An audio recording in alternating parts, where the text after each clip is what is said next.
When predators meet their match, the void of space around Earth trembled as massive ships emerged from hyperspace. Fleet Commander Zeth stood on the command bridge of his flagship, the Devastation, watching the small blue world grow larger on his view screen. His 4 arms moved across holographic controls while his compound eyes studied the tactical data streaming across multiple displays. The Nexari Empire had conquered 73 worlds in the past decade. Each victory had been swift and decisive. Their strategy was simple: arrive with overwhelming force, demand immediate surrender, and crush any resistance before it could organize. Earth would be number 74. Status report, Zeth commanded, his voice carrying the authority of someone who had never known defeat. His tactical officer, Vex, manipulated the sensor array with practiced efficiency. 200 ships in our attack formation, Commander. The human homeworld appears to have minimal defenses. I detect 12 orbital defense platforms, roughly 30 patrol vessels, and some basic satellite networks. Zeth's mandibles clicked, together in what passed for laughter among his species. Primitive. What about their military technology? Chemical rockets, basic plasma weapons, simple fusion reactors, Vex reported. Their most advanced ships appear to be converted cargo, haulers with weapon pods attached. Commander, this will be easier than the Kalari conquest. The fleet commander nodded. The Kalari had at least possessed energy shields and antimatter weapons. These humans seemed to be using technology that was centuries behind Nexari standards. Still, protocol demanded a proper show of force. Open communication channels to all human vessels and their planetary government, Zeth ordered. Far below on Earth's surface, Captain Sarah Chen sat in the command center of Luna Base, humanity's primary orbital defense facility. The reinforced bunker was hidden beneath the lunar surface, connected to Earth by quantum communication arrays that the approaching aliens couldn't detect. Around her, dozens of technicians monitored displays showing the Nexari fleet's approach. "They're hailing us," reported Lieutenant Jackson, her communications officer. Sarah took a deep breath. Everything depended on playing her role perfectly. Put them through. Zeth's image appeared on the main screen, his alien features designed by evolution to intimidate. 4 arms, compound eyes, and mandibles that could crush steel made him look like something from humanity's worst nightmares. "I am Fleet Commander Zeth of the Nexari Empire," the alien announced. "Your world has been selected for incorporation into our domain. You will surrender immediately and prepare to provide tribute. Resistance will result in the complete destruction of your civilization." Sarah allowed her face to show the exact amount of fear that a desperate military commander would display when facing impossible odds. "Commander Zeth, I'm Captain Sarah Chen of Earth Defense. We're not prepared for this. Our fleet is small, our weapons are limited. Surely we can negotiate some kind of arrangement?" "Negotiation is simple," Zeth replied coldly. "Surrender now and your deaths will be quick. Continue to resist and we will strip your world bare before we finish you." Sarah bit her lip as if struggling with an impossible decision. "I need to contact our government. Can you give us 12 hours to organize a proper surrender?" Zeth's mandibles clicked with amusement. "You have 6 hours. Use them wisely." The communication ended, and Sarah immediately turned to her staff. To any observer, she would have appeared to be coordinating a desperate evacuation. In reality, she was sending coded signals to facilities hidden across the solar system. "Phase 1 complete," she announced. "Begin Phase 2 protocols."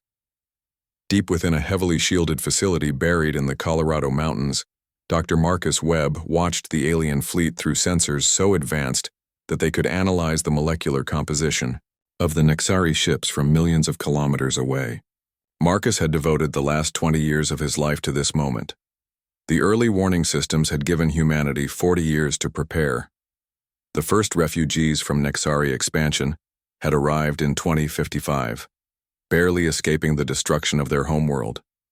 They had brought with them detailed intelligence about Nexari tactics, technology, and psychology.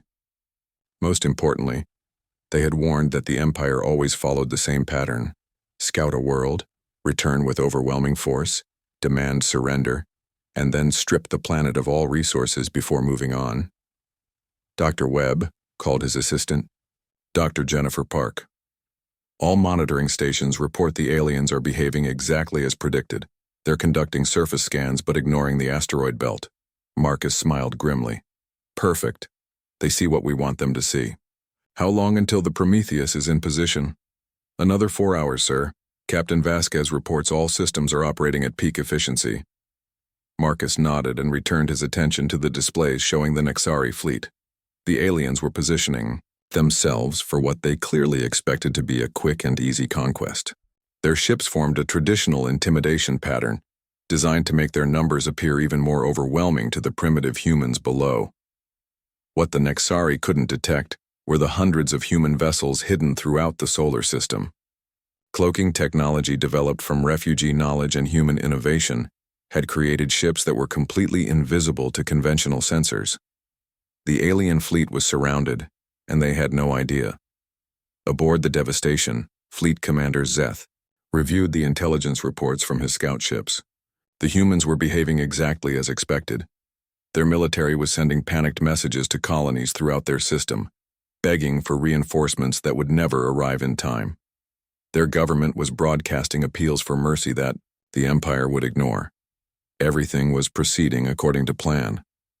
Commander, Vex reported, we're detecting some unusual energy readings from the outer system. What kind of readings? Zeth asked, though he didn't sound particularly concerned. Difficult to determine, sir. They appear and disappear randomly, probably interference from their primitive communication systems or solar activity. Zeth waved, a dismissive arm. Focus on the planet. How many population centers can we target simultaneously?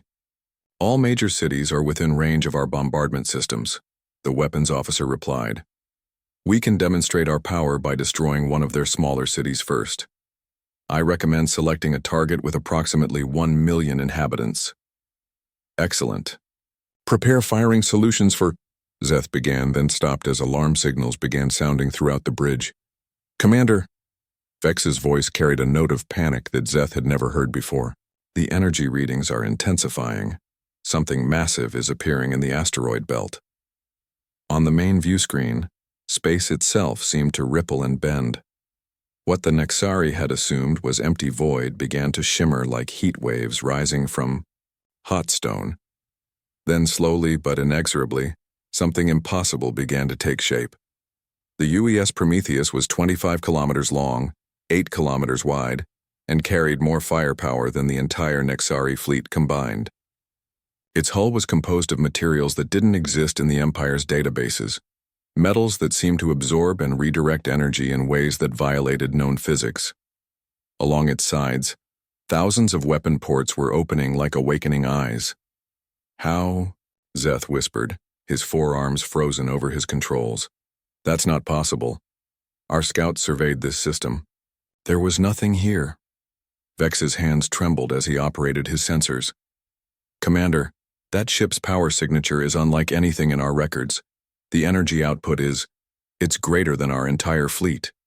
As if the appearance of the Prometheus wasn't shocking enough, space continued to shimmer throughout the solar system. Ship after ship began to materialize as cloaking systems deactivated. Destroyers, cruisers, fighters, and vessels of designs that the Nexari had never encountered surrounded the alien fleet.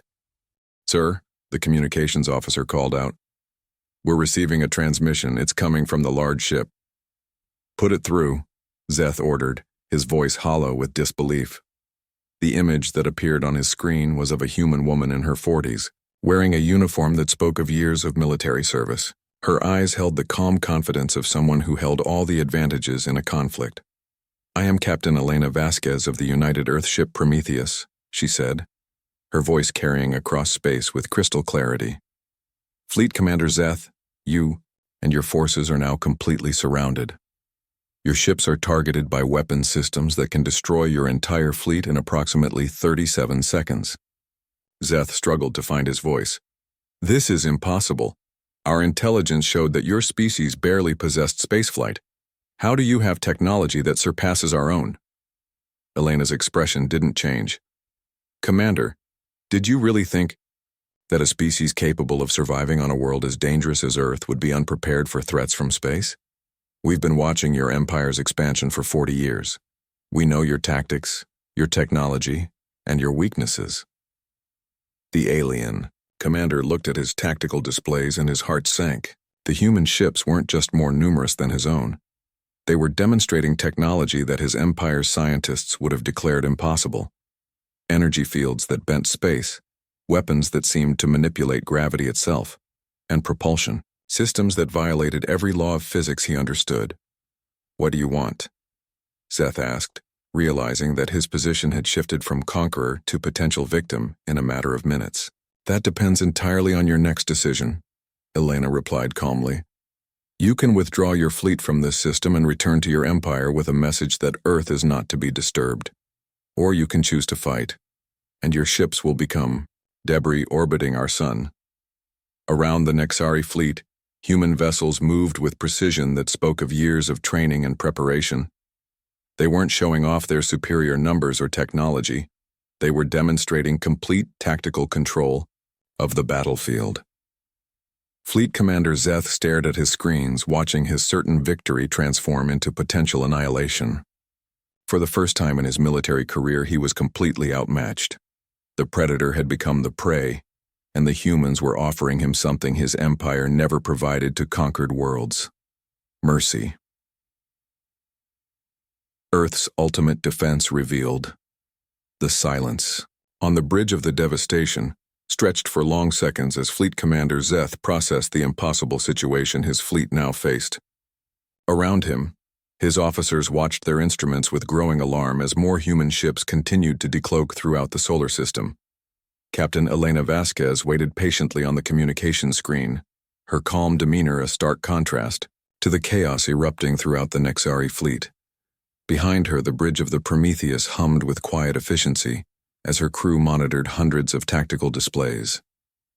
"Commander," Vex whispered, his voice barely audible, "our tactical systems are analyzing the human vessels. The smaller ships are showing power outputs comparable to our heavy cruisers. Their fighters appear to be more advanced than our interceptors. And that supercarrier—" He paused, his compound eyes reflecting the data streams. "Sir, the Prometheus could destroy our entire fleet without support from any other vessel." Zeth's mandibles clicked nervously as he studied the tactical display. Red warning indicators surrounded every Nexari ship, showing that they were being actively targeted by multiple human weapon systems. His fleet of 200 vessels, which had seemed so overwhelming just minutes ago, now appeared desperately outnumbered and outgunned. "How is this possible?" he demanded. "Our intelligence networks are the best in the galaxy. We monitored this system for years. We saw their primitive technology, their simple weapons." Elena's voice carried a hint of amusement as she responded. "Commander, you saw exactly what we wanted you to see. Every transmission you intercepted, every scan your scouts performed, every piece of intelligence you gathered was carefully crafted to reinforce your assumptions about human capabilities." Deep within the Prometheus, Chief Engineer Rodriguez monitored the ship's revolutionary power systems. The massive vessel was powered by controlled quantum singularities that generated more energy than most stars. Its weapon systems could manipulate gravitational fields, create localized space-time distortions, and project matter disintegration beams across millions of kilometers. "Captain," Rodriguez reported through the internal communication system, "all systems are operating at optimal parameters. The quantum drives are stable, weapons are charged and ready, and our defensive fields are at maximum strength." Elena nodded without taking her eyes off the tactical display. The human fleet had moved into a perfect sphere formation around the Nexari ships, with the Prometheus at the center like a spider in a web. Every escape route was blocked, every tactical advantage neutralized. Aboard the devastation, Zeth was receiving increasingly desperate reports from his subordinate commanders. Captain Mex of the heavy cruiser Annihilator reported that his ship's targeting systems couldn't achieve a lock on any human vessel. The aliens' most advanced weapons were simply sliding off some kind of defensive field that their sensors couldn't even detect. "Fleet Commander," came another voice over the communication system. This is Captain Tov of the Destroyer Blade of Empire. Sir, I'm detecting massive energy buildups throughout the human fleet. If they're charging weapon systems, we may only have minutes before they open fire. Zeth closed his compound eyes and tried to think. The Nexari Empire had built its power on the principle of overwhelming force. They had never encountered a situation where they were the ones being overwhelmed. Their tactics, their training, their entire military doctrine was based on technological superiority and numerical advantage. Commander Zeth. Elena's voice drew his attention back to the screen. I'm going to demonstrate something for you. Consider it an educational experience. On the Prometheus, Elena turned to her weapons officer, Commander Sarah Martinez. Sarah, target the asteroid designated Alpha 7. Use a level 1 graviton pulse. Martinez's hands moved over her controls with practiced precision. Target acquired, Captain, firing level 1 graviton pulse. A beam of invisible energy lanced out from the Prometheus toward a large asteroid roughly 50 kilometers from the Nexari fleet. The asteroid, which was approximately 2 kilometers in diameter and composed of solid iron and nickel, simply ceased to exist. There was no explosion, no debris field. One moment it was there, and the next it was gone, leaving only empty space. The silence on Nexari communication channels was deafening.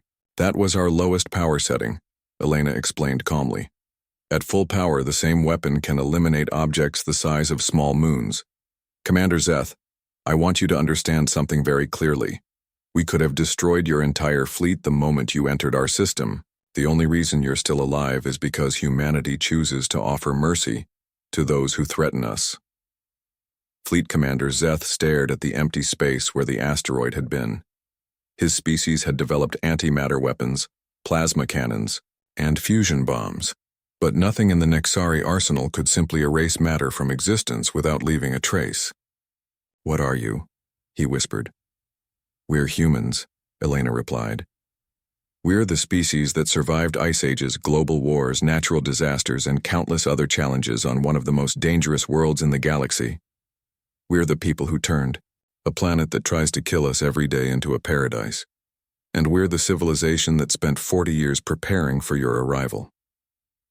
Dr. Marcus Webb's voice came through Elena's private communication channel from his facility on Earth. Captain, we're monitoring Nexari communication traffic. Several of their ships are requesting permission to withdraw. Their fleet cohesion is breaking down. Elena nodded slightly. Understood, Doctor. How are our allies responding? The Kalari survivors are broadcasting their testimony throughout the galaxy. Other refugee populations are confirming our message about the Empire's brutality. The galactic community is finally hearing the truth about Nexari expansion. On the bridge of the devastation, Zeth was receiving reports that filled him with dread. Communications intercepts showed that news of the confrontation at Earth was spreading throughout the galaxy at faster-than-light speeds. Worlds that had submitted to Nexari rule were beginning to question whether the Empire was truly invincible.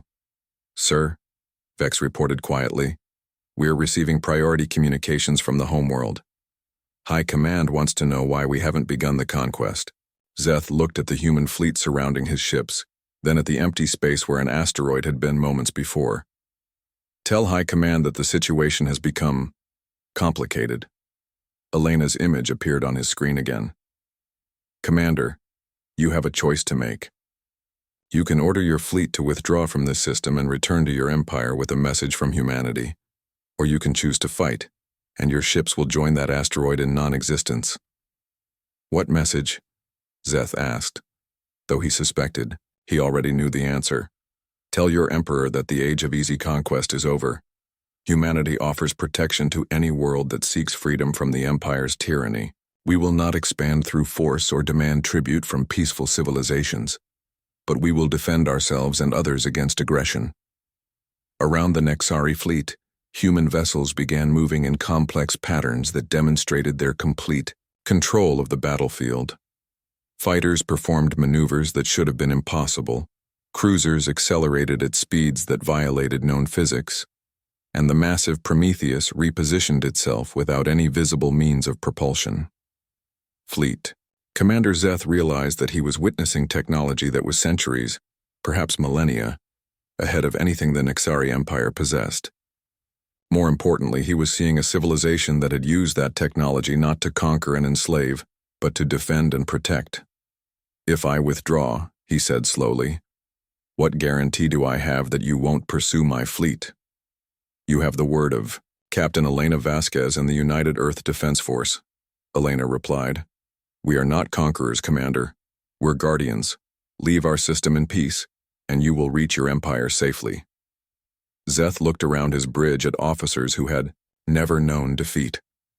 Their compound eyes reflected uncertainty and fear, emotions that Nexari warriors were trained never to show. But they were also intelligent beings who could recognize superior force when they encountered it. "All ships," Zeth announced over the fleet communication system, "prepare for withdrawal. We are returning to the homeworld." "Sir?" Vex asked, his voice filled with confusion. "Are we surrendering to primitives?" "No," Zeth replied, watching the human fleet maintain its perfect formation around his retreating ships. "We're recognizing that we encountered something far beyond our understanding, and we're choosing survival over pride." As the Nexari fleet began its withdrawal from the solar system, Elena turned to her crew. "Stand down from combat alert. Maintain tracking on the alien vessels until they're beyond the heliopause." Dr. Marcus Webb's voice came through the communication system from Earth. "Captain, we're receiving messages from 17 different worlds that were conquered by the Nexari.